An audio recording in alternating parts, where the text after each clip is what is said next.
Okay? So, again, people react differently to stresses, but in America, some of the everyday life events can cause stress, including work-related, finances, chronic illness, relationship, parenthood, natural disasters. In fact, when the American Psychological Association surveyed adults on stress in 2014, they found that 80% of Americans said they had moderate levels of stress. 20% said they were experiencing severe levels of stress. So 1 in 5 people is just not happy. They're in a stressful situation. When they asked them to quantify or organize what was causing their stress, the number one issue was money. The number one cause of stress in this country is money, not enough. The number 2 issue is work. Maybe people don't like their job, they don't like their coworkers, they don't like their boss. The number 3 is the economy. Number 4 is family, and number 5 is health. But here's what you have to understand. Chronic stress causes a change in your physiology and contributes to virtually every chronic disease that you can think of. Okay? Chronic stress contributes to virtually every chronic disease that you can think of. So when we talk about chronic diseases, yeah, we talk about lifestyle. Yes, we talk about food. Yes, we talk about going out exercising. Yes, pooping. Those are important, but also stress. Okay? So the best way to reduce stress-related health issues is to tackle its root cause or address its source. Okay? So some of you guys have got to address whatever. If a job is too stressful, find something else if you can. Right? Money is the number one issue. I tell you this. There's a man out there called Dave Ramsey. I don't know if you guys know him, but I learned, he uses a biblical, I wanted to bring him to our congregation, like his program, because it is Bible-based. God speaks a lot on money. A lot on money. And I know we don't think about, money, money. No, God speaks a lot about money.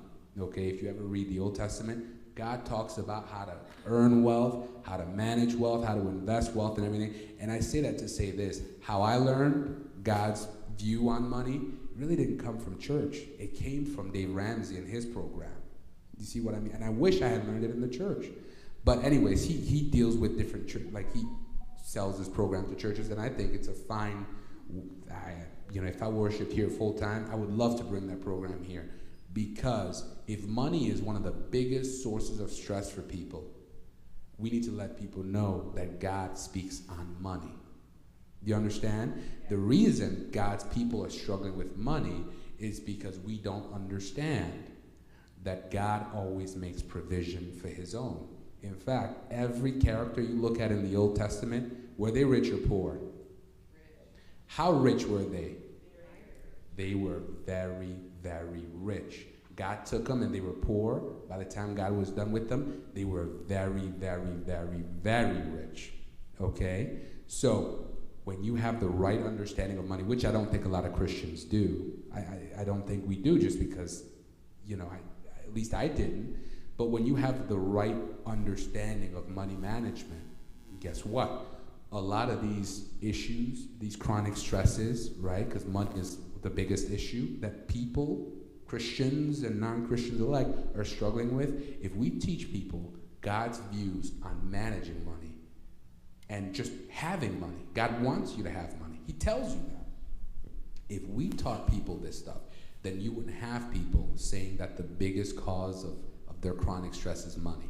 You understand? If we have a problem and God offered a solution, then we should probably offer that solution, God's solution, to God's people. That's just me. Okay? Because money is a huge problem in our society, or at least mismanagement of money. Right? Right. Yes. I changed my entire mind on money based on some of the sermons that I heard. In fact, and this isn't even controversial. I heard a sermon, one of the best sermons I ever heard, that made the case that Jesus was actually rich. Okay? Not spiritually rich, financially rich, that God had made provisions. For example, I'll give you an example. Okay? And you don't have to agree with me. I'm not here to, this isn't like a doctrinal thing. You could believe he was poor like I used to, but then it doesn't make sense because God always makes provision for his people. So, because the Hebrews, when they left Egypt, they were very rich.